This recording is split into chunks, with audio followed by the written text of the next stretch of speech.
Stopping at a roadside juice stand, a millionaire businessman meets a little girl who sees the pain he hides. A refusal grounded in dignity and a sincere smile shake the foundation of a man used to silence and luxury. When he learns that his own project threatens to destroy the only real bond he has built, he must choose between keeping his empire or saving what's left of himself. The late afternoon light sliced across the I-87 north like a golden blade, drawing long shadows over the hot asphalt. The silver Mercedes glided along the highway with the characteristic smoothness of luxury cars, but inside, Michael Newman gripped the steering wheel with a tension that contradicted all that comfort. His brown eyes, framed by discreet wrinkles that betrayed his 48 years, were fixed on the horizon without really seeing anything. This was how he drove lately, present in body, absent in soul. The throbbing pain in his right leg had started as a small, almost negligible annoyance. In the last 20 minutes, however, it had transformed into something impossible to deny. Michael pressed his lips together, pushing down on the accelerator with more force, as if speed could leave the discomfort behind. It didn't work. It never worked. That leg had become an inconvenient companion, a physical reminder of everything he preferred to forget. 5 years. 5 years since the accident that had split his life into two distinct, irreconcilable parts, before and after. Michael and the ghost of Michael. He didn't like to think about it, but the leg insisted on reminding him every day, especially when he spent too much time sitting or standing. And lately he spent a lot of time in both positions, locked in endless meetings, discussing numbers that no longer meant anything beyond more zeros. In bank accounts he didn't even bother to check. The fuel gauge had been blinking red for a few miles. Michael sighed. He needed to stop. The leg needed a break. He needed a break, though he wouldn't admit it even under torture. In the distance, he spotted a faded sign announcing a gas station half a mile ahead. It wasn't exactly what he was looking for, but it would do. As he got closer, he realized the gas station was closed. The rusted pumps looked like they hadn't seen a customer in months, maybe years. But next to it, under a patched-up blue tarp held up by crooked wooden poles, was a stand. Fruits were piled in market crates, a few thermoses were lined up on a makeshift table of planks, and an old blender was connected to an extension cord that disappeared into an unfinished cinder block building in the back. Michael slowed down and stopped the car a few yards ahead. For a moment he just sat there, hands still on the wheel, observing the place in his rearview mirror. It was the kind of place he usually passed without a second glance. Too small, too simple, too insignificant to deserve the attention of someone like him. But today, with his leg throbbing and an unexpected thirst scratching his throat, that stand looked as good as any sophisticated cafe on Wall Street. He turned off the engine and opened the door. The August heat hit him like a punch, thick with the humidity characteristic of upstate New York. Michael reached for the orthopedic cane on the passenger seat, an object he carried with the same reluctance with which he carried his last name, Newman.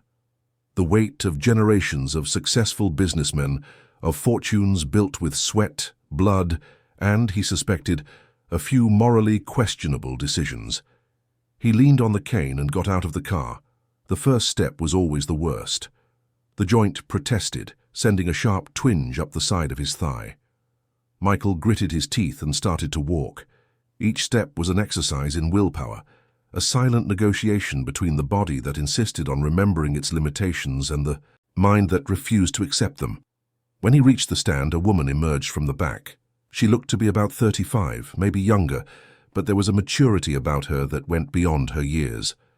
Black hair was tied back in a practical ponytail, her sun-kissed skin weathered, her calloused hands wiping a glass with a worn dish towel. She wore a faded t-shirt and jeans torn at the knees, not for fashion, but from use. "Morning," she said, and her smile was genuine, though tired. "What can I get for you?" Michael glanced at the menu, handwritten, on a small chalkboard hanging on the side. The prices were laughably low, the kind of money he'd spend on a single espresso without a second thought. "An orange juice, please." The woman nodded and turned to get the oranges. That's when Michael noticed the girl, She was sitting on a low stool in the back of the stand, partially hidden by a stack of empty crates. She couldn't have been more than 7, maybe 8. She wore a floral dress that had once been pink, now faded to shades of grey and white. Her bare feet dangled in the air, and in her arms she held a worn-out sketchbook. But it was her eyes that captured his attention. Dark, deep eyes, far too old for that small face. She was looking at Michael with a disconcerting intensity, as if she were reading something written in a language only she understood. There was no childish curiosity in that gaze. There was something more. Recognition, perhaps, or pity. Michael looked away, uncomfortable. He leaned on his cane with more force than necessary and feigned interest in the displayed fruit.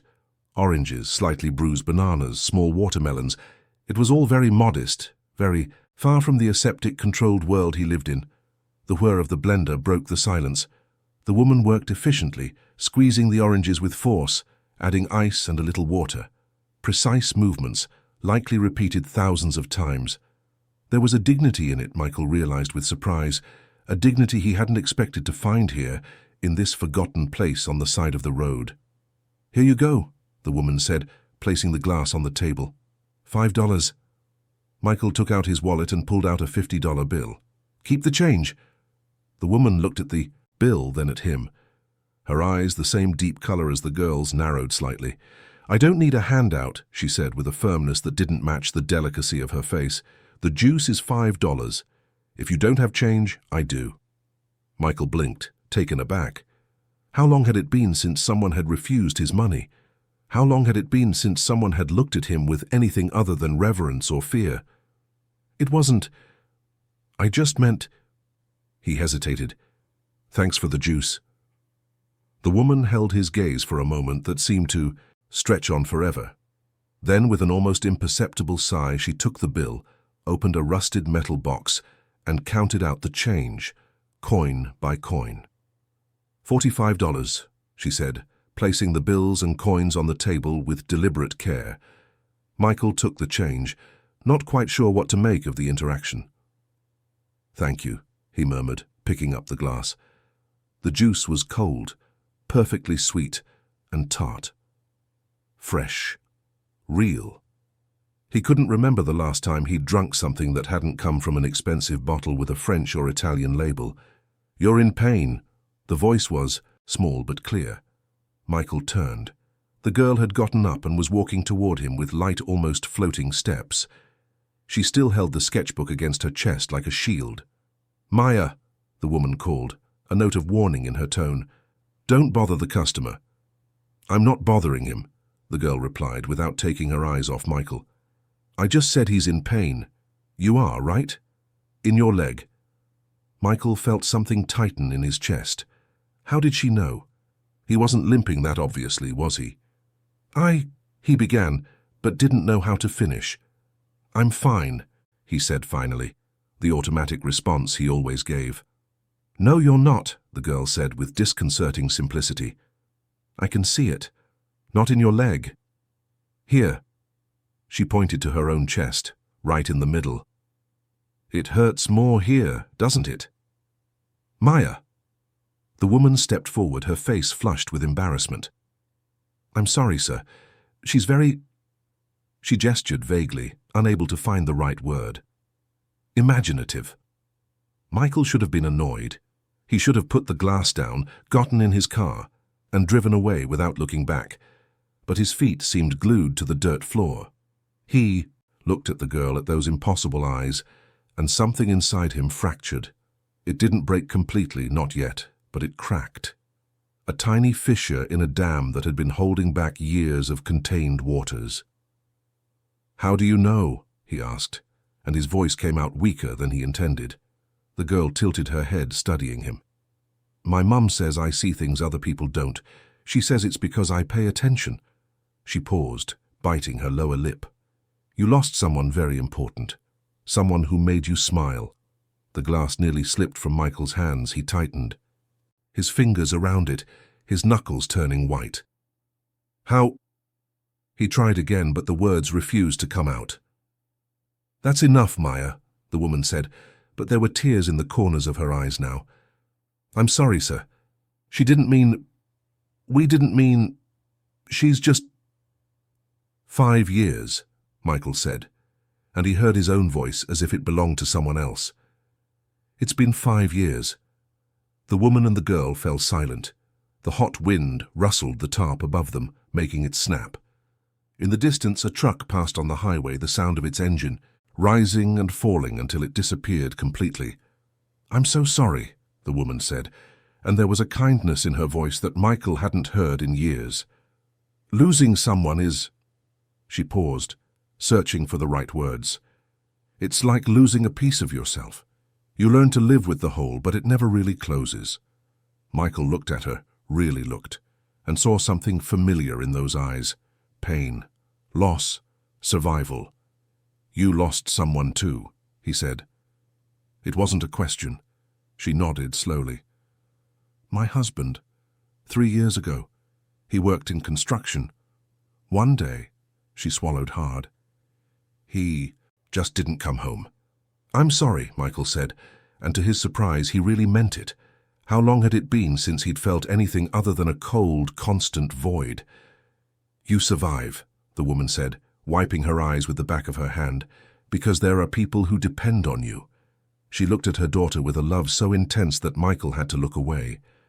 You don't have the luxury of giving up. Maya took a few more steps toward Michael. She held out her hand, and he saw she was holding something. It was a drawing, a yellow flower drawn with crayons in vibrant colors. The petals were uneven, childish, but there was something joyful in that bright yellow. For you, she said, for when you get too sad. My mom says yellow flowers mean hope. Michael took the drawing with hands that trembled slightly. When was the last time someone had given him a gift? Not something bought or negotiated, but something given simply because. He couldn't remember. Thank you, he said, and his cracked voice finally broke completely. Thank you so much. The girl smiled. It was a small, shy smile, but it was real. The most real thing Michael had seen in a very long time. Use it when you need to remember you can still be happy, she said. Promise? Michael folded the paper carefully and put it in his shirt pocket, right next to his heart. I promise, he said. He stood there for a few more minutes, finishing the juice in small sips, not quite sure what to say. The woman went back behind the makeshift counter, washing glasses, rearranging fruit, doing the small tasks that fill the gaps between customers. Maya returned to her stool, but every now and then she would look over at Michael and smile, as if they shared a secret. When he finally finished the juice, Michael placed the empty glass on the table. It was time to go. There were meetings waiting, unanswered emails, a whole life of obligations that didn't allow for sentimental pauses. But his feet wouldn't move. It was as if by leaving he would be leaving something important behind, something he didn't know he was looking for until he found it. What's your name? He asked the woman.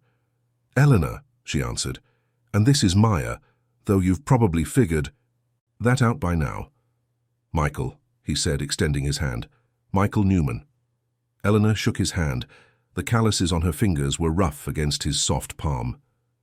A pleasure, Michael. Come back any time. He nodded, knowing he should say something polite and vague, something non-committal that would maintain the safe distance between his world and hers. But when he opened his mouth, what came out was, I will. Eleanor smiled, and there was a wisdom in that smile. We'll be here. Michael picked up his cane and started walking back to the car. Each step felt lighter somehow, though the pain in his leg was still the same. Before getting into the Mercedes, he turned one last time. Eleanor was watching him, one hand shielding her eyes from the afternoon sun. Maya had stood up and was waving, a big, enthusiastic child's wave. He waved back, something he hadn't done in years, and got into the car. The drive back to New York City was a blur.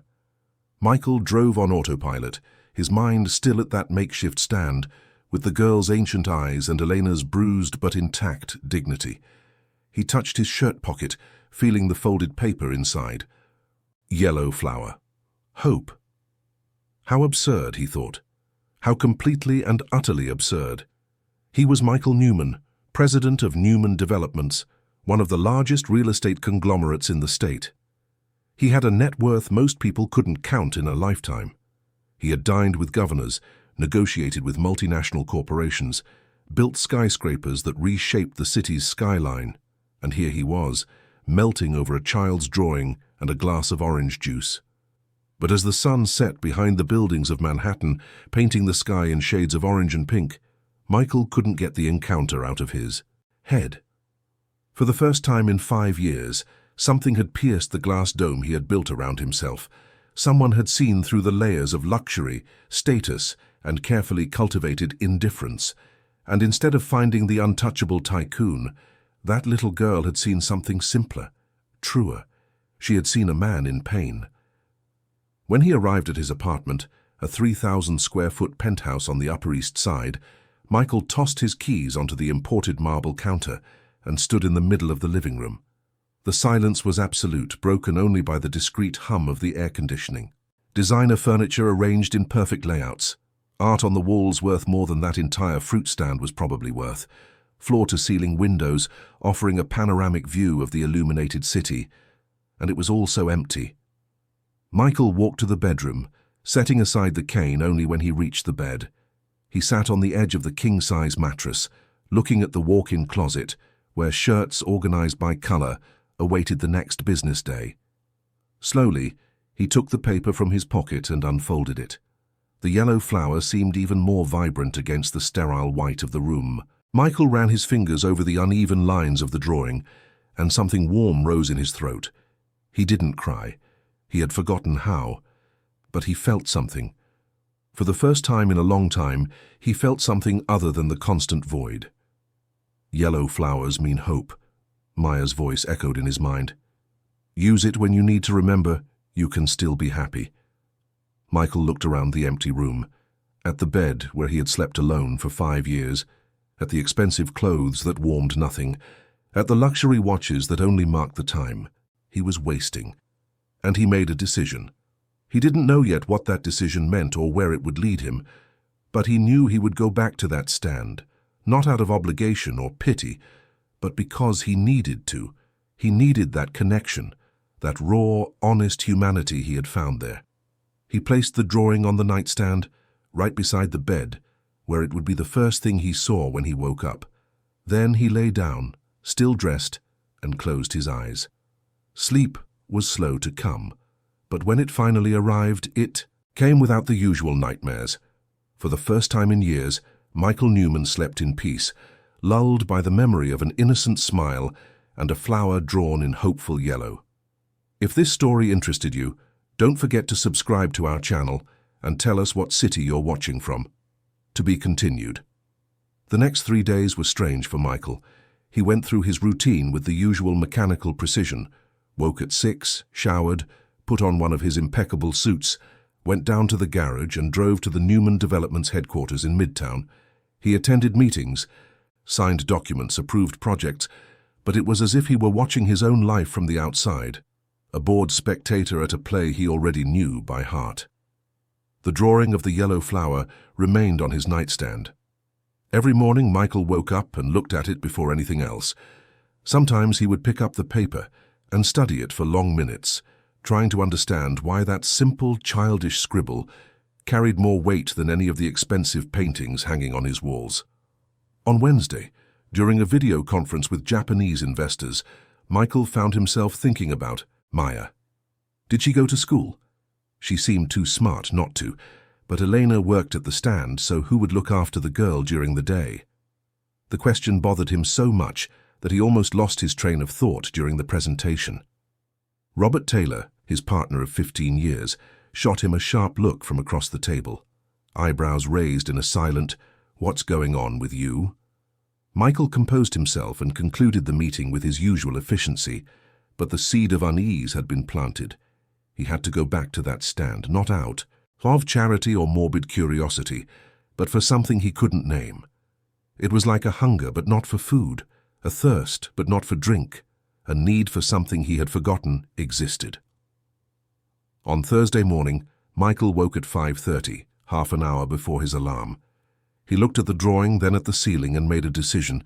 He dressed quickly in jeans and a polo shirt, clothes he rarely wore. He grabbed his cane, went down to the garage, and instead of taking the highway toward the office, he headed upstate. The sun was still low when he arrived at the stand. Elena was already there, arranging the fruit, her hair tied up in a colorful scarf. She looked up when she heard the car and, for a moment, seemed surprised. Then a slow, genuine smile lit up her face. "Good morning," she said. "You really came back." Michael got out of the car, leaning on his cane. "I promised I would," he said, and realized he was smiling too. A rare occurrence. Maya came running from the back, barefoot as before, but wearing a different dress, this one in faded shades of blue. "Michael!" she shouted, as if they were old friends. "I knew you were coming back.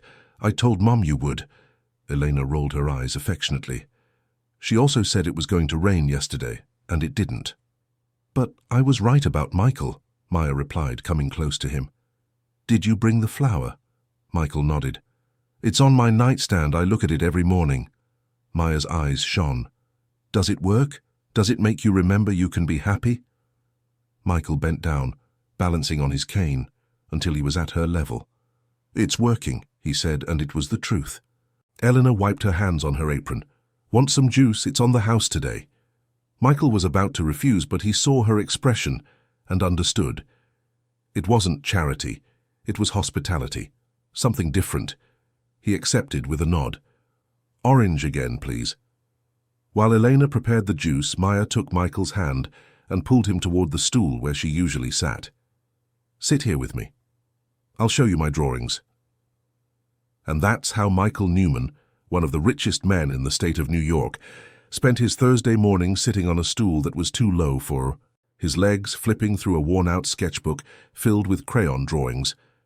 There were flowers of every color, houses with smoking chimneys, smiling suns, dogs with disproportionate ears, and on every page that pure, uncomplicated joy that only children can capture. "This one is my favorite," Maya said, pointing to a drawing of 3 figures holding hands. One tall, one medium, one small. "This is me, my mum, and my dad." She paused, her smile faltering. "Well, it was. Now it's just me and Mom. But I still draw him because Mom said that as long as we remember, people never really go away."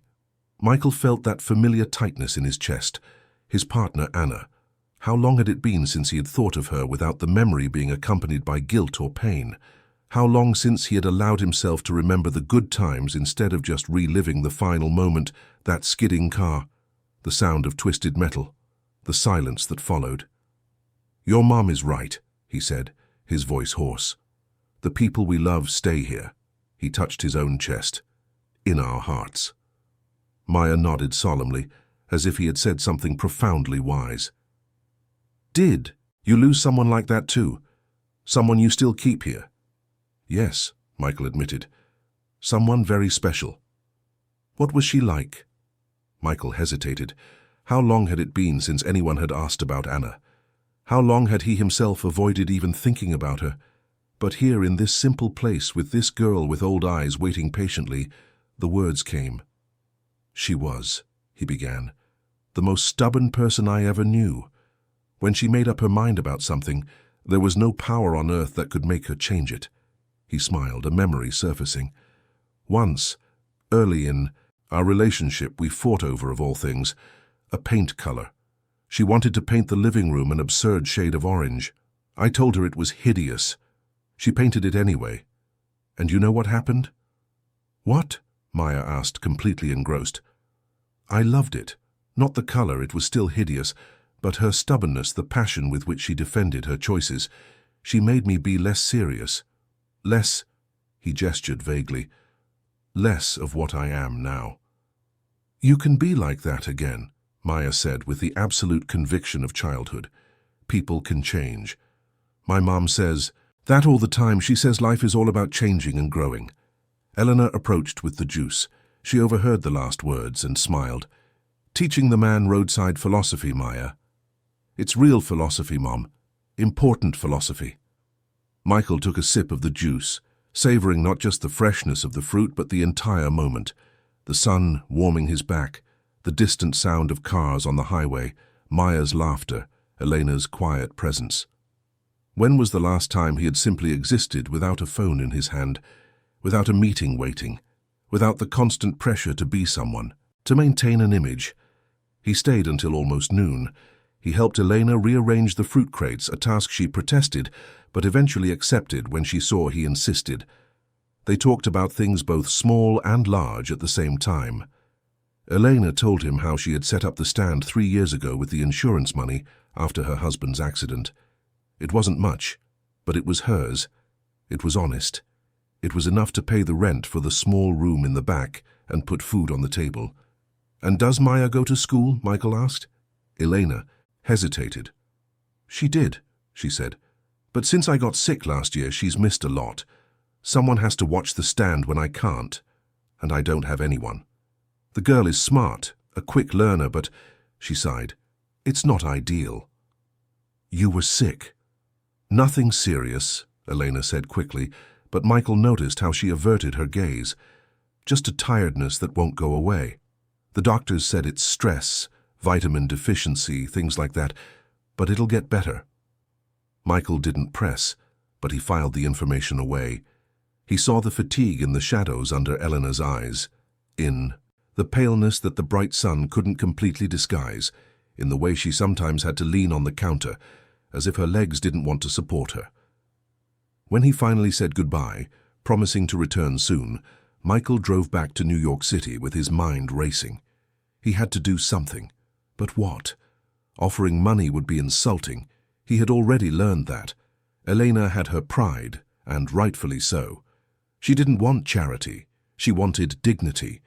The answer came from an unexpected place. On Friday, during a board meeting, Robert presented a new project. A luxury resort in the I-87 corridor. Spas, golf courses, 5-star restaurants. An investment of nearly $1 billion, with an estimated return in 5 years. Michael flipped through the documents distractedly until an image caught his eye. It was a map. The area highlighted for development included a specific stretch of the highway, a stretch that Michael recognized immediately. His heart went cold. "Robert, where exactly is this area?" he asked, keeping his voice neutral. "Near the old decommissioned gas station, mile marker 123. A practically abandoned region, perfect for us to develop without resistance from the local community. We've already done the preliminary studies. There are just a few small irregular businesses that we'll need to," he made a gesture with his hand, "relocate." "Relocate," Michael repeated. The word sounded so clean, so administrative, but it meant destroying. It meant taking from Elena and Maya the only livelihood they had. "It's standard procedure," Robert continued. "We offer fair compensation, help with the move. Everyone wins. The owners get more than their land is worth, and we get a clear area to build." Michael looked at the other directors around the table. They were all nodding in agreement. It was a good deal. It made financial sense. It was exactly the kind of project Newman Developments had been doing for decades. Buy low, develop, sell high. The formula for success. But all Michael could see was Maya's smile, the weariness in Elena's eyes, the bruised but intact dignity of that woman who refused to accept a handout because she needed to prove she could survive on her own. "Michael," Robert called, "are you all right? I need your approval to move forward with the land negotiations." "I need to see the complete documents," Michael said. "A list of all affected property owners, proposed compensation values, relocation schedule." Robert frowned. "Why? It's a standard project. You've always trusted my analysis before." "And I still do," Michael said, forcing a smile. "I just want to make sure we're doing everything by the ethical book. You know how it is. Any slip-up these days becomes a media scandal." It was a good enough justification. Robert nodded and promised to send all the documentation by the end of the day. The meeting continued, but Michael paid no more attention. His mind was stuck on that map, on that stretch of highway, on that stand that was now marked for demolition. The documents arrived by email at 6 o'clock. Michael opened them with slightly trembling hands. There it was, on page 15, Lot 17, irregular occupancy, unlicensed street vendor. Owner, Elena Santos. Proposed compensation, $15,000. Deadline for vacating 60 days after project approval, $15,000. It was less than Michael spent in a week on restaurants. It was insultingly low, even if Elena didn't have a formal license to be there. And 60 days. 60 days for her and Maya to lose everything all over again. Michael closed the laptop with more force than intended. He stood up, walked to his office window.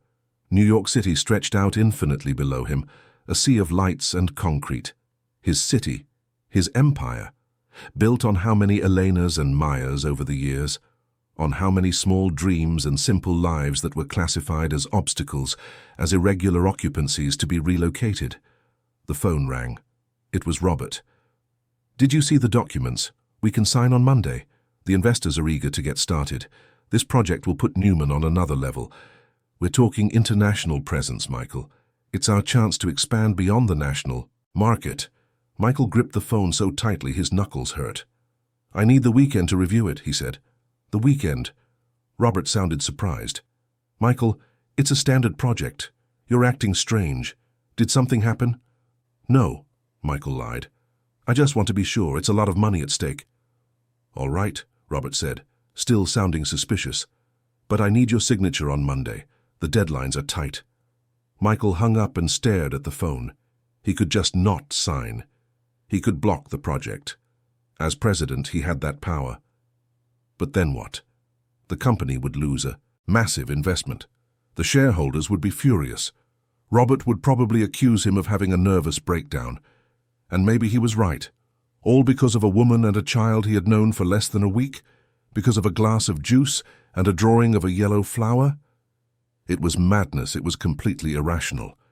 But when Michael closed his eyes, all he could see was Maya asking if he used the drawing when he was sad. All he could hear was Elena saying she didn't need a handout, that she had dignity. And for the first time in 5 years since Anna died, and he decided it was easier to be cold than to feel, Michael allowed something other than logic and profit to guide his decisions. He couldn't block the project. Not without a valid reason the shareholders would accept. But he could warn Elena. He could give her time to prepare to find another place. He could perhaps help her in a way that wouldn't wound her pride. On Saturday morning, Michael woke up early and went back to the stand. Elena was there as always, but she seemed even more tired than the last time. Maya was playing in the back with a mended doll. "You're back again," Elena said, and there was something vulnerable in her voice. "I don't know what you see in such a simple place." Michael sat on the stool that was starting to feel like his. "I see something real," he said. "I see real people doing real things. It's not simple, it's honest. And honesty is a rarity in my world." Eleanor studied him for a long moment. "You're a good man, Michael Newman. A sad man, but a good one." "I don't know if I'm good," Michael said, bitterness in his voice. "In fact, I came here today because I need to tell you something." But before he could continue, Elena swayed.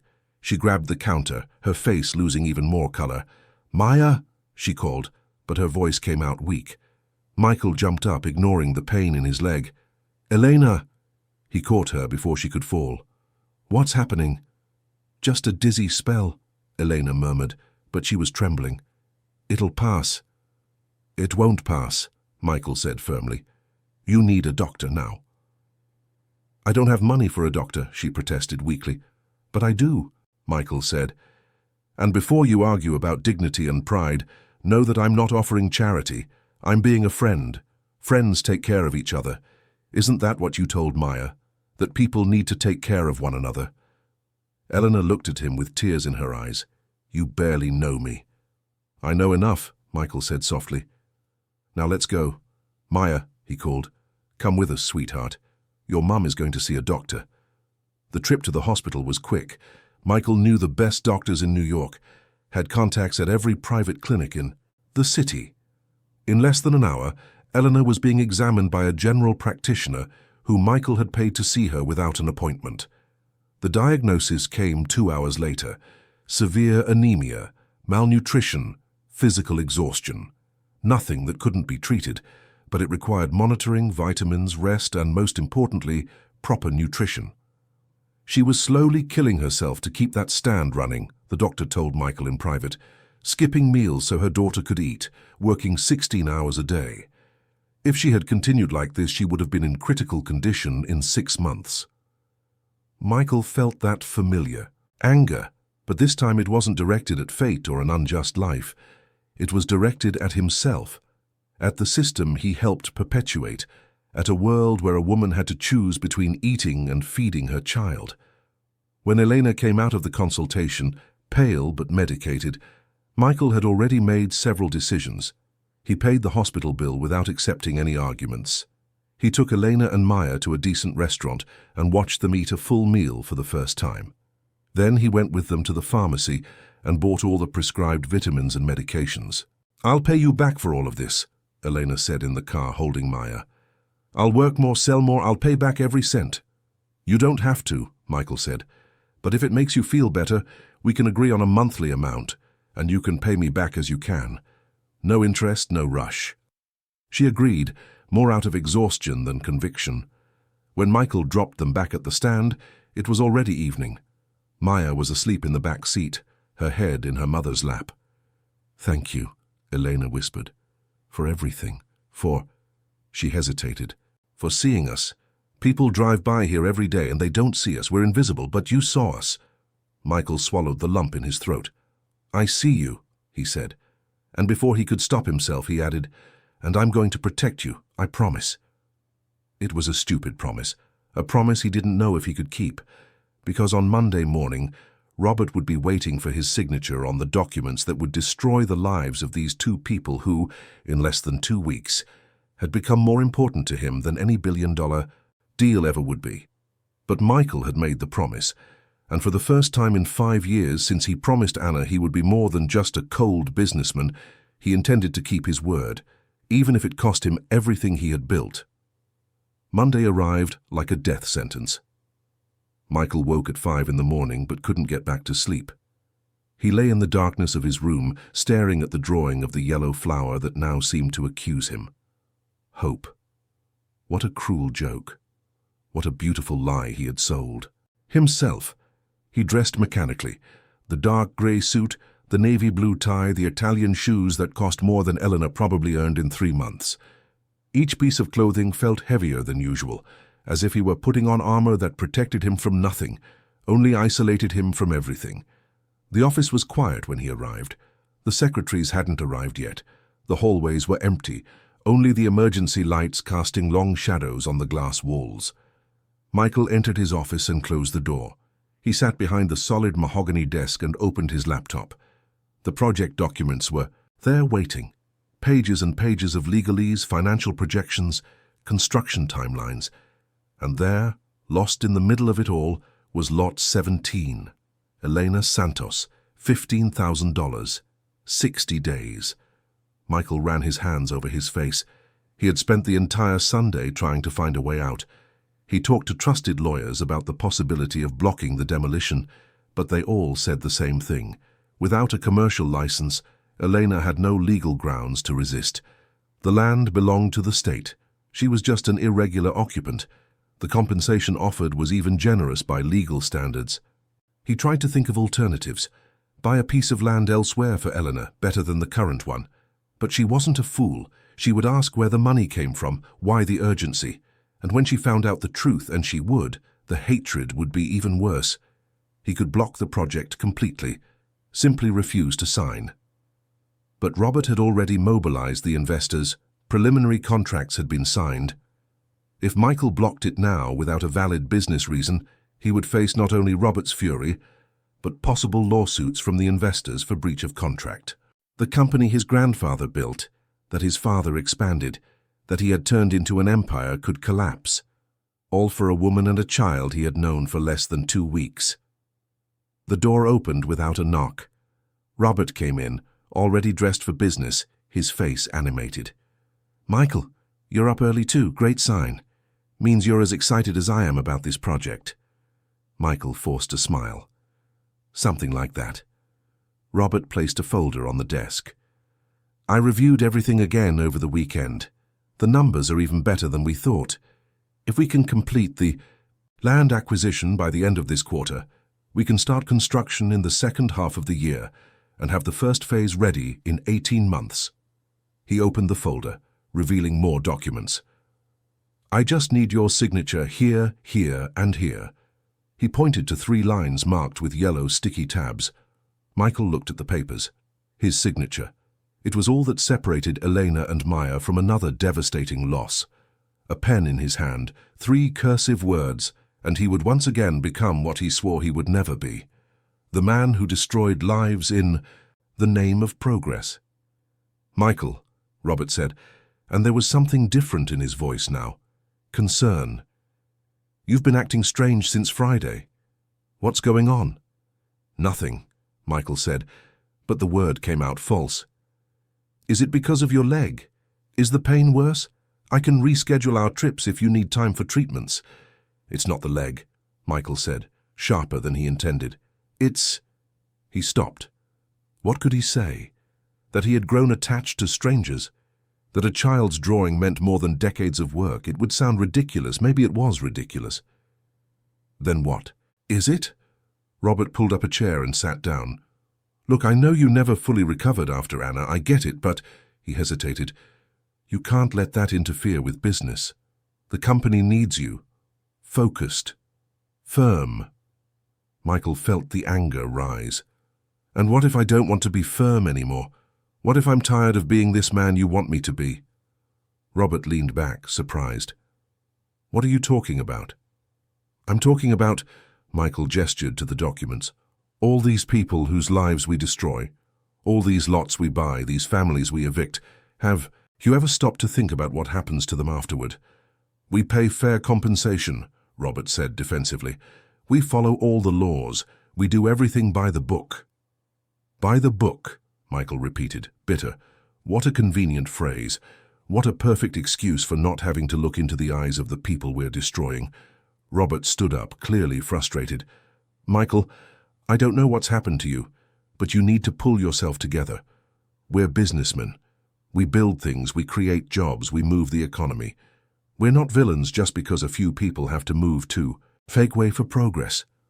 Progress, Michael murmured. Another pretty word to hide ugly things. Robert's phone rang. He glanced at the screen and sighed. It's the Japanese investors. They want confirmation that we're moving forward. What do I tell them? Michael looked at the documents, then at Robert, then at the window where New York City was waking up to another day. Millions of people, each with their own dreams, their struggles, their Eleanors and Mayas. And here he was, with the power to decide the fate of at least one of them. Tell them I need one more day, Michael said. One more day. Michael, they'll think we're unsure about the project. It could make them back out of the investment. Then that's how it has to be. Robert gripped the phone so tightly, his knuckles turned white. You're jeopardizing $1 billion investment because of... What exactly? A gut feeling, a crisis of conscience. Enlighten me, please. Michael fell silent. He had no answer that would make sense. Not to Robert, maybe not even to himself. Robert answered the phone and left the room, his voice controlled but tense as he explained to the investors about last-minute technical delays. Michael was alone again, staring at the documents that seemed to pulse with a life of their own, a malevolent presence demanding his surrender. He spent the entire day in that room, cancelling meetings, ignoring calls. At 6 in the evening, as the sun began to set and the office emptied, Robert returned.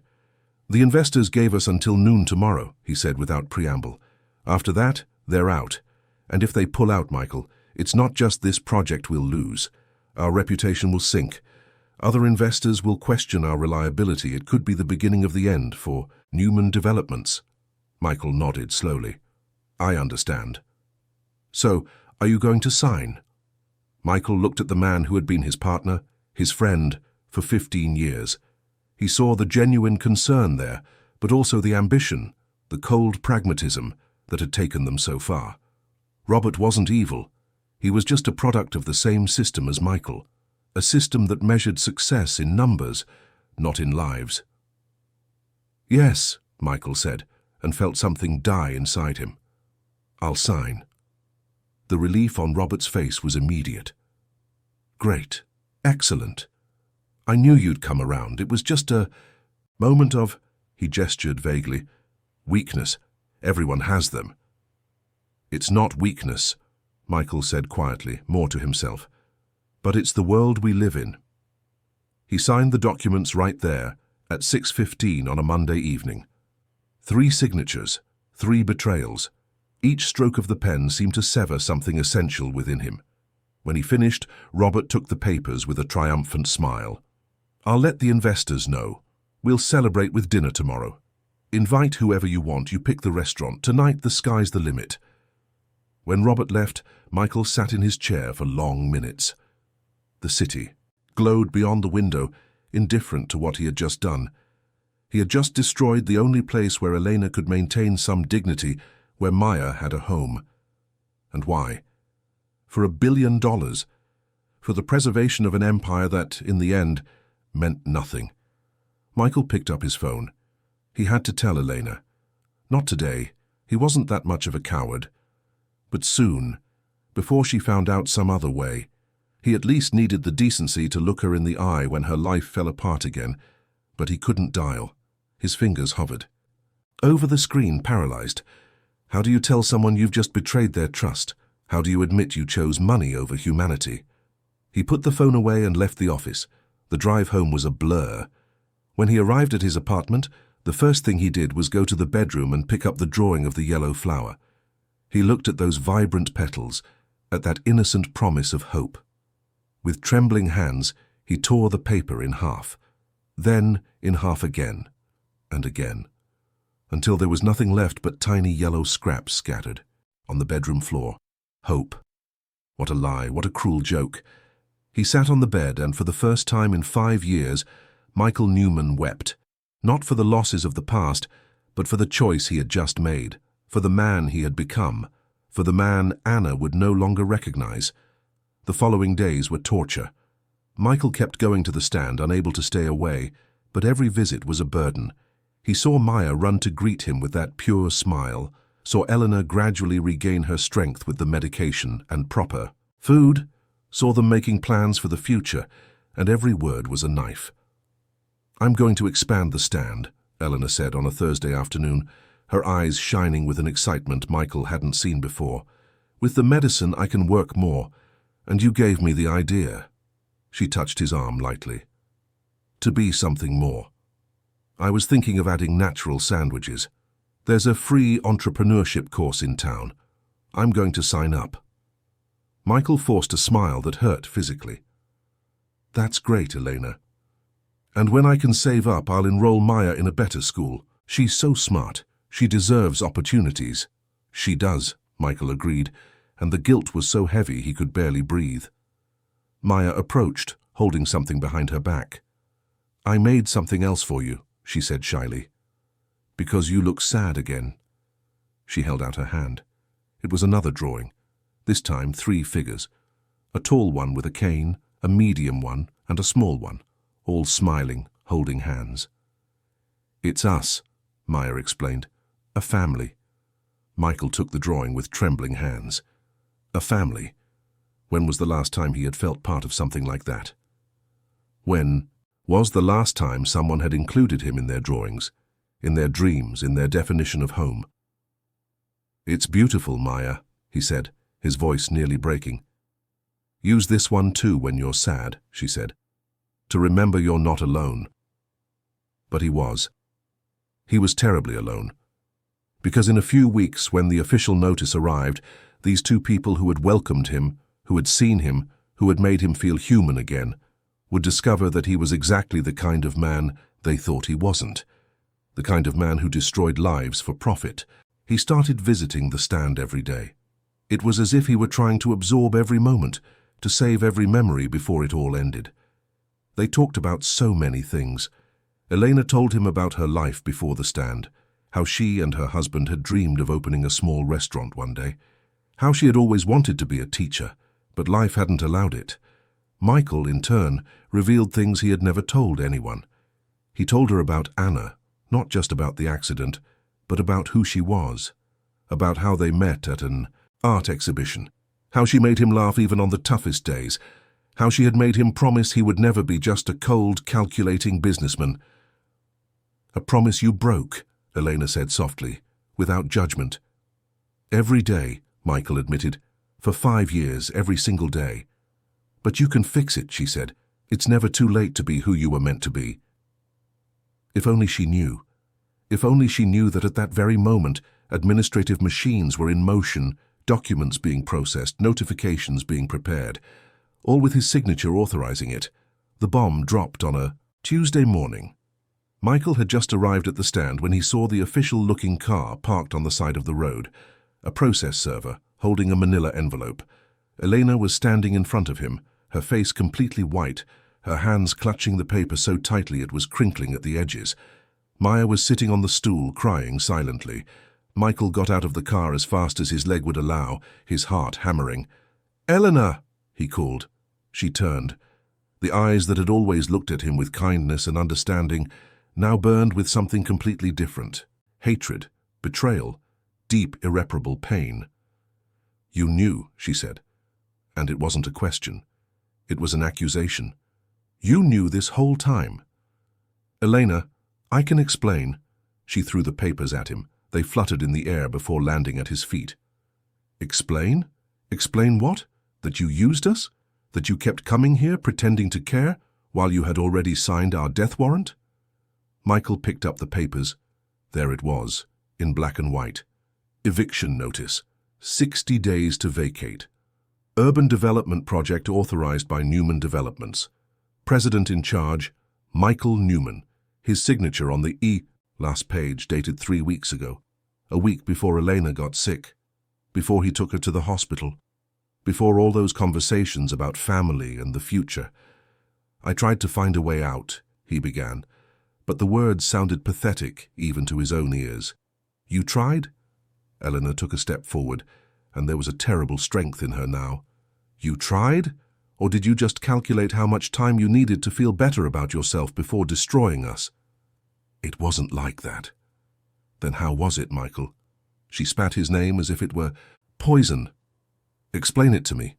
Explain how you looked me in the eye, held my hand when I was sick, let my daughter call you a friend, all while knowing you were going to take everything from us." Michael had no answer. There was no answer that could justify what he had done. Maya ran to her mother, clinging to her legs. "Mommy," she sobbed. "Michael wouldn't do this. He promised to take care of us." Eleanor scooped her daughter into her arms, holding her tight. "Men like him don't keep promises, Maya. They do what's best for them, always. And we," she looked around the stand, her home, her life, "are nothing but obstacles." "I'll find another solution," Michael said desperately. "I'll buy you another plot of land, a better one, with proper facilities. "With what money?" Eleanor interrupted. "With the money you'll make from destroying this place? With the millions you'll profit from our misery?" She laughed, a bitter, broken sound. "You think I want that? You think dignity has a price?" "No," Michael said, his voice failing. "I know it doesn't." "Then leave," Elena said, and now there were tears in her eyes. "Leave. And don't. Come back. You've done enough. You've already taken everything from us. Don't take our dignity, too, by watching us fall apart." "Elena, please!" "Get out!" she screamed, and the shout echoed down the empty highway. Maya was crying harder now. "Michael!" She reached her little arms toward him. "Don't go. You promised. You promised you would protect us." The pain in that cry, the betrayal in those childish eyes that had seen something good in him, something trustworthy, was more than Michael could bear. He turned and started walking back to the car. Each step was agony, not because of his leg, but because of the crushing weight of what he had done. Behind him he could hear Maya crying, calling his name. He could hear Elena trying to comfort her daughter, her voice broken but firm. And as much as Michael wanted to turn back, to kneel, to beg for forgiveness, he knew he didn't have the right. Not anymore. He got in the car and just sat there, hands on the wheel, unable to start the engine. In the rearview mirror, he saw Elena holding Maya, two small figures against the vastness of the road, the sky, the world that remained indifferent to their suffering. Michael had built an empire. He had turned land into skyscrapers, projects into reality, money into more money. But there, in that moment, he realized he had failed at the one thing that truly mattered. He had failed at being human. He started the engine and drove away, leaving behind the only people in 5 years who had made him feel anything other than empty. And as he drove back to New York City, to his luxury apartment, to his life of hollow comforts, Michael Newman finally understood what Anna had tried to tell him before she was gone. Wealth without humanity isn't wealth. It's just a gilded cage, and you are both prisoner and jailer. The next 10 days were a descent into hell. Michael locked himself in his apartment, ignoring calls from Robert, from clients, from everyone. The windows remained closed, the curtains drawn, as if he could block out not just the sunlight, but the reality of what he had done. He didn't eat. He barely drank water. He spent his hours pacing from one empty room to another, the cane tapping against the marble floor in a monotonous, accusatory rhythm. Rooms filled with expensive objects that meant nothing, walls decorated with art he never truly looked at, an entire life built on foundations of sand. Robert showed up on the 5th day, using the spare key he had for emergencies. He found Michael sitting in the dark living room, unshaven, wearing the same clothes for days. "For God's sake, Michael, what is happening to you?" Michael didn't even look at him. "Go away, Robert. The investors are asking for you. We have to finalize the contracts with the suppliers. The project is stalled." "To hell with the project." Robert sat in front of him, forcing him to make eye contact. "Look, I understand you're going through something, but you have responsibilities. People depend on you." Michael let out a bitter laugh. "People depend on me? What a joke. The only people who really needed me, I destroyed. Are you talking about that woman from the stand?" Robert sighed. "Michael, it was inevitable. With or without you, that development was going to happen. You can't save everyone." "But I could have saved her, and I chose not to. I chose money." "It's what we do," Robert said without malice. "It's what businessmen do. We make tough decisions. If you can't handle that, maybe it's time to rethink your position in the company." Michael finally looked at him. Really looked. He saw a man who was, in many ways, a reflection of what he himself had been: pragmatic, focused, successful by the world's standards, and completely empty by any other standard that mattered. "You're right," Michael said slowly. "It's time to rethink my position." "Good. Take a week off. Go to some resort. Relax. Come back refreshed." "It's not that kind of rethinking," Michael said. "I'm leaving the company, Robert." The silence that followed was absolute. Robert blinked several times as if he had misheard. "What?" "I'm leaving. I'm dissolving our partnership. You keep your share, I'll keep mine. But I can't do this anymore." "Do what exactly? Make money? Succeed?" "Destroy people," Michael said simply. "I can't be that man anymore. Anna wouldn't recognize this man. I don't recognize this man." Robert stood up abruptly. "You're having a nervous breakdown. That's it. It's the stress. It's the leg. It's everything. You need professional help, not to make idiotic decisions that will ruin your life." "My life is already ruined," Michael said calmly. "Has been for 5 years. I'm just finally admitting it." Robert stood there for a few more minutes, trying to argue, persuade, threaten. But Michael remained unshakable. When Robert finally left, slamming the door behind him, Michael felt something strange. It wasn't exactly relief, but it was a first step. In the following days, he began to act. He called lawyers, accountants, consultants. He initiated the process of dissolving the partnership with Robert. He would pay an astronomical penalty to break the contracts with the resort project's investors. It didn't matter. None of it mattered anymore. He put the apartment up for sale, the Mercedes too. He began to liquidate investments, stocks, properties. Everything he had accumulated over years of work turned into cold numbers in a bank account. And then, on a Saturday afternoon, 2 weeks after being thrown out of the stand, Michael did something he hadn't done in 5 years. He went to the cemetery. Anna's grave was simple despite all the fortune he had. She had left clear instructions in her will. Nothing extravagant, just a granite headstone with her name, dates, and a single line: Live with love, not with fear. Michael knelt on the grass, ignoring the pain in his leg. He traced the letters carved in the stone. "Hi, Anna," he said, and his voice came out hoarse. "It's been a while." The wind blew gently through the cemetery trees, carrying the scent of earth and flowers. Michael stayed there in silence, letting the tears fall freely. "I messed everything up," he said finally. "You made me promise I would be better, that I wouldn't let the pain turn me into something cold and empty. And what did I do? Exactly that." He wiped his face with the back of his hand. "I became the kind of man you would despise, the kind of man I despise." A family passed in the distance, placing flowers on another grave. Children ran between the headstones, their high-pitched voices breaking the solemn silence. Life going on, indifferent to death. "But I met someone," Michael continued. "Two people, actually. A woman and her daughter. They saw me, Anna. They really saw me. Not the rich businessman, not the man with money. They saw the broken man I was trying to hide, and still they welcomed me. They made me feel human again." He paused. "And I betrayed them, in the worst possible way." The wind picked up, making the leaves dance. Michael closed his eyes.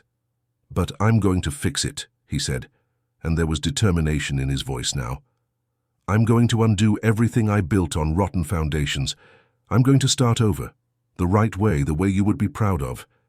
He touched the headstone one last time. "I promise." On Monday, the documents were ready. Michael had paid $75 million in penalties and compensations to cancel the resort project. He had bought with his own money the land where Eleanor's stand was located, and he had registered the property in her and Maya's names. Robert called him insane. The lawyers questioned his sanity, but Michael was more lucid than he had been in years. He knew exactly what he was doing. He wasn't buying Eleanor's forgiveness because that was priceless. He was buying the chance to prove he could change. On a Tuesday morning, exactly 1 month after signing the documents that had nearly destroyed Eleanor and Maya, Michael returned to the stand. Not in the Mercedes, which had already been sold. In a used standard car he had bought the week before, wearing jeans and a simple t-shirt, holding a folder of documents. Eleanor was there, as always. When she saw the car approaching, her body stiffened. When she saw Michael get out, her expression closed off completely. "I have nothing to say to you," she said before he could even open his mouth. "I know," Michael said, "but I have something for you." He held out the folder. "Please, just look." Elena crossed her arms. "I don't want your money." "It's not money, it's papers, please." She hesitated, then reluctantly took the folder. She opened it. She began to read. Michael saw the moment understanding dawned. He saw her eyes widen, her hands tremble. "What?" she began, but the words failed her. "I cancelled the project," Michael said. "I paid all the penalties. I bought this land and registered it in your and Maya's names. It's yours now, legally. No one can take it from you." Eleanor looked at him, then at the papers, then back at him. "Why? Why are you doing this?" "Because it was wrong. Because you were right. Dignity has no price, and I spent the last 5 years buying things that have no value and selling the only thing that does, my humanity." He took a step forward. "I'm not here asking for forgiveness, Elena. I don't have that right.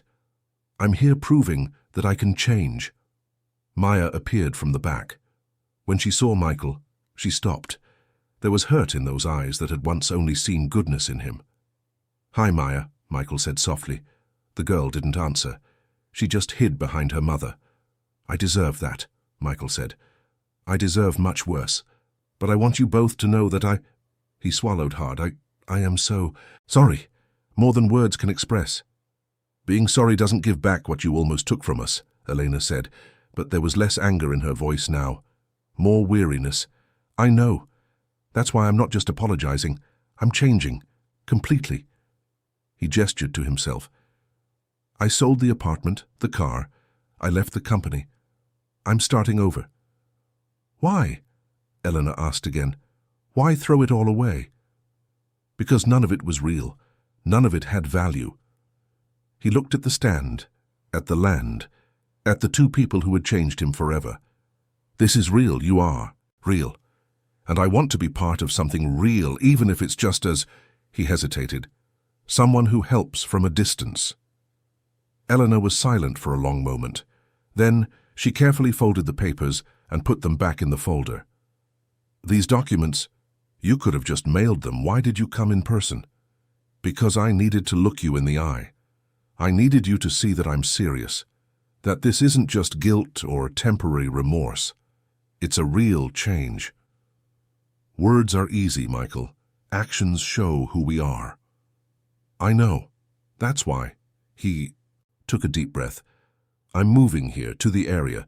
I rented a small house a mile from here, and I'm going to start a business, a micro-credit cooperative to help small entrepreneurs, people like you who just need a chance. He paused. And if you'll let me, I'd like to work here at the stand, as a volunteer. Wash dishes, carry boxes, whatever you need. Not out of pity, not for charity, but because I need to relearn what it means to truly work. With my hands, with my heart. Elena looked at him for a long time.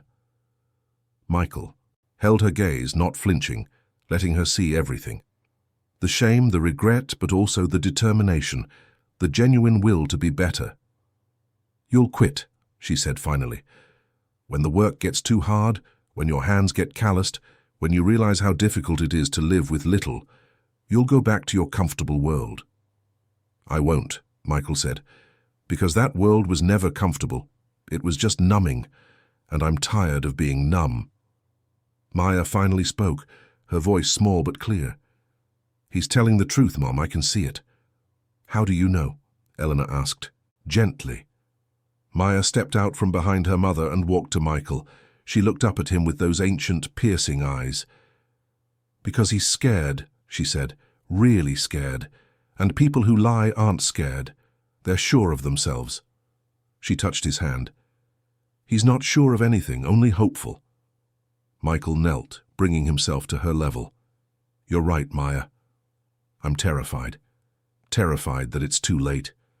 Terrified that I've broken something that can't be fixed. But I'm willing to try every day for as long as it takes.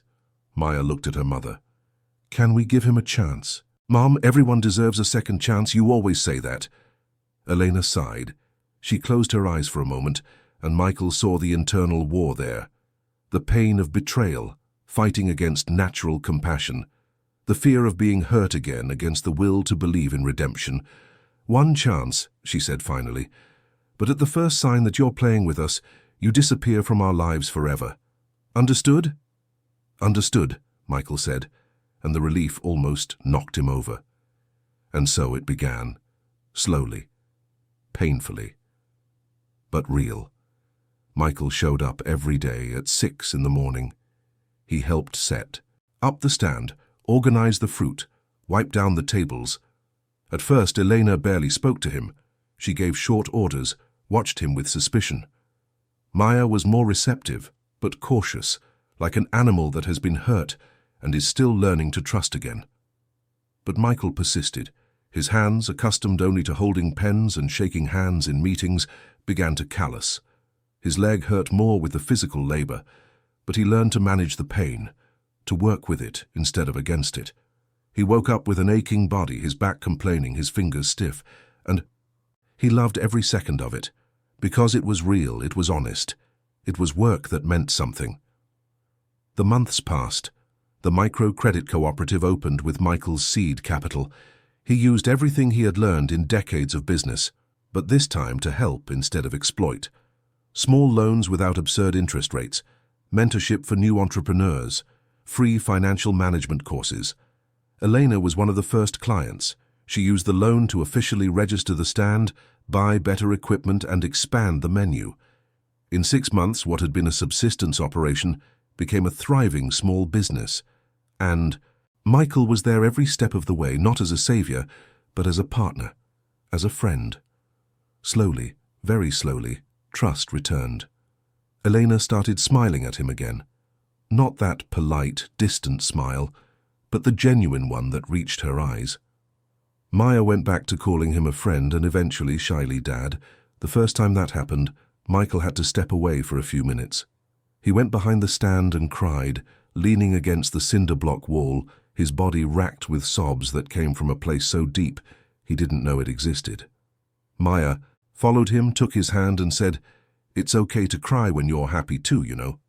A year after his return, on a Saturday night, Michael invited Elena and Maya to dinner at the house he now called home. It was small, simple, nothing like the luxury penthouse he once owned, but it had something that apartment never had. It had life. It had laughter. It had love. After dinner, while Maya was drawing at the table, Michael took Elena's hand. "Can I show you something?" He led her to the bedroom. On the wall framed were two drawings, the original yellow flower, which he had meticulously reassembled, gluing together every torn piece, and next to it, the drawing of the three figures, also framed. "I look at them every morning," Michael said, "to remember who I want to be, to remember what really matters." Elena touched the frames gently. "You did it, you know. You really changed. I see it." Michael turned to her. "Elena, He hesitated, nervous in a way he never was in multi-million-dollar meetings. "I know I still have a lot to prove. I know the road is long, but I wanted you to know that these past months, working by your side, seeing you and Maya every day, have been the happiest of my life. Happier than all the years of financial success combined." Elena smiled. "I know. I can see it in your eyes. You're alive now. Before, you were just a well-dressed ghost." He laughed, a genuine sound. "A well-dressed ghost? Anna would have said that. She sounds like she was a special woman." She was, and she made me promise I would live with love, not with fear. I spent 5 years breaking that promise, but not anymore. He took Elena's hands in his. "Elena Santos, I'm not the rich, powerful man anymore. I don't have mansions or luxury cars to offer, but I have something I never had before. I have a heart that has finally learned to feel again, and that heart is yours, if you want it." Elena had tears in her eyes. "Michael, He took something from his pocket. It wasn't a diamond ring. It was the deed to the land for the stand, the one he had registered in her name a year ago. "This," he said, "is where it all began. Where I started to be human again. And if you'll accept, I'd like it to be where our future together begins." He opened the document, revealing a small note attached. A handwritten marriage commitment, with no legal value, but with all the value in the world. "Will you marry me, Elena? Not for what I was or what I had, but for what I am now." Elena laughed through her tears. "Are you proposing to me with a land deed? It's the most valuable thing I own, because you gave it to me. You and Maya. You gave me back my humanity. You gave me a home. You gave me a reason to wake up every day. So yes, I'm proposing with a deed, because it symbolizes everything you are to me." Elena pulled him into a kiss. "Yes," she whispered against his lips. "Yes, you crazy man. Yes." Maya appeared at the door, her eyes wide. "Are you guys dating?" "Better than that," Elena said, scooping up her daughter and bringing her into the hug. "We're going to be a family, a real family." Maya squealed with joy, hugging them both. "I knew it. I knew it from the beginning. From the day you showed up at the stand with that sad face. I told Mom you were going to be important." The wedding was simple, at the stand itself on a sunny Sunday. There were no professional photographers or expensive decorators, just the friends Michael and Elena had made in the community. The small business owners the cooperative had helped. Maya as the flower girl, wearing a new dress she had chosen herself.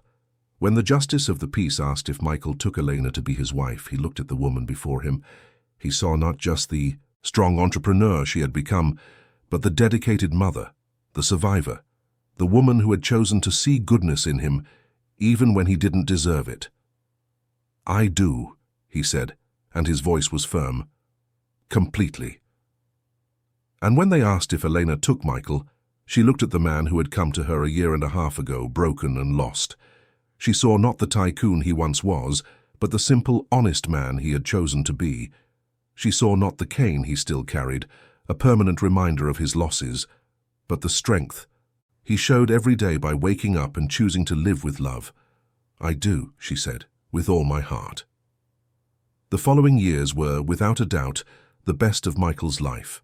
The stand grew, turning into a small cafe certified in organic products. Elena was finally able to study education through an online course, fulfilling her old dream of becoming a teacher. Maya, now at a private school that Michael insisted on paying for, showed a brilliant intelligence and a special talent for art.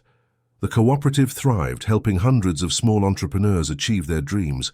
Michael worked more hours than he had as president of Newman Developments, but it was work that fed his soul instead of emptying it.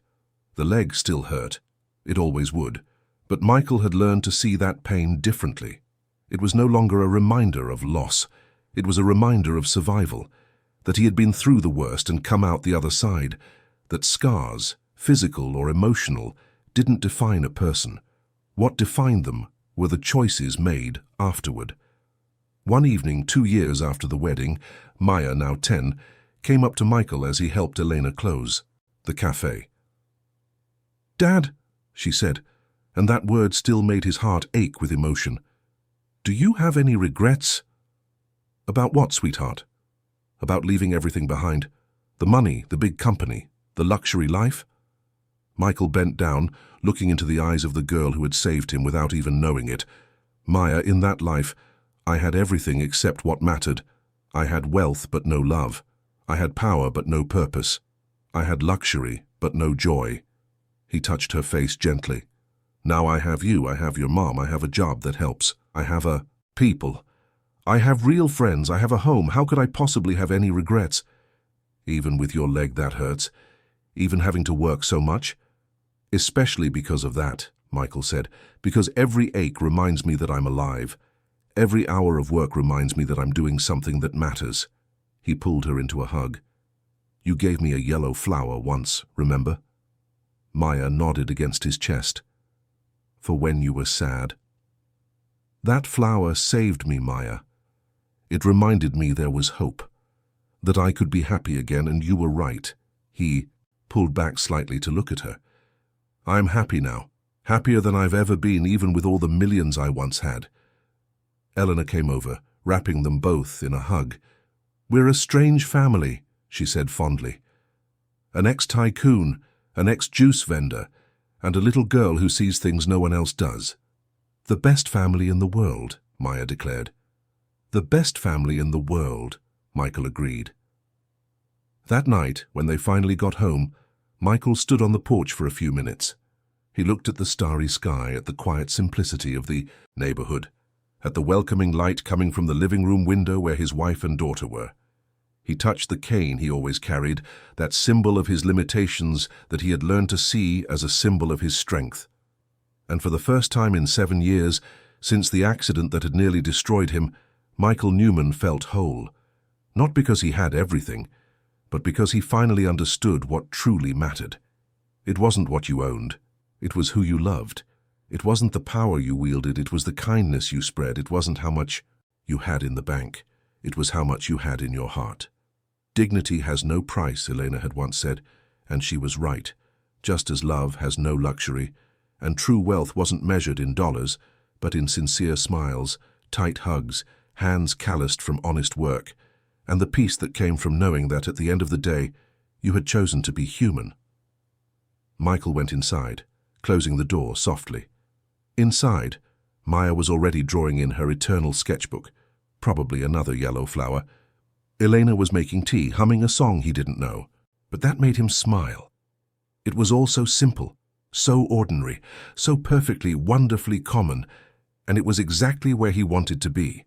Not in an empty luxury penthouse, not in an impersonal office deciding the fates of hundreds of people, but here, in a small house with people who loved him not for what he had, but for who he was.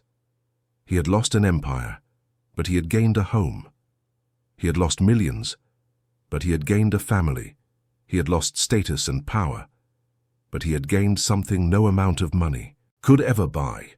He had gained back his humanity, his ability to love, his right to be simply happy. And as he sat at the table with Eleanor and Maya, sharing tea and conversation about things small and important, Michael Newman finally understood the last lesson life had to teach him. True success wasn't measured in achievements or acquisitions. It was measured in love given and received, in lives touched positively, in the brave choice to be better, even when it would be easier to stay the same. He had been broken, then rebuilt. And in the rebuilding, he had become something better than he ever was. Not an untouchable tycoon, but a real man, a father, a husband, a friend, a human being with all the imperfections and beauty that entailed. And that, he finally understood, was more than enough. It was everything. End of story. Dear listeners, we hope the story of Michael, Elena, and Maya has deeply touched your heart. If you are moved by this journey of redemption, transformation, and true love, please leave a like, subscribe to the channel, and tell us in the comments which moment stood out to you the most. Was it Helena's courage in refusing the handout, Maya's innocence in seeing Michael's pain, or the complete transformation of a man who chose humanity over profit? Every day, we bring you intense and emotional stories like this one, revealing the deepest side of the human soul, the dilemmas we all face, and the strength that exists within each of us to start over. Because it's never too late to change. It's never too late to choose love. It's never too late to be who you were truly meant to be. We'll see you in the next episode with another story that will make you reflect, feel, and believe in the power of transformation. Until then,